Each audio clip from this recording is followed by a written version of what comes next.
sa huling araw ng 2025, #1 sa Netflix Top 10 Movies sa Pilipinas, ang award-winning film na The Kingdom. Kahapon lang ito nag-premiere sa streaming app pero umakyat agad sa top rank.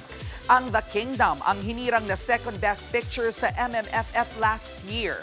At very soon, mapapanood na rin ang inaabangang kapatid serye na The Kingdom Magkabilang Mundo. At eto pa nga, isa pang award-winning film ang mapapanood na rin ng ating mga kapatid sa Cine 5 Prime Time.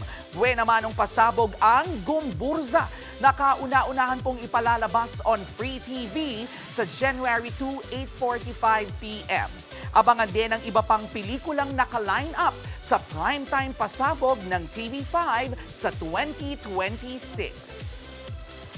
Mga kapatid, Jervy Wrightson po, eto na nga.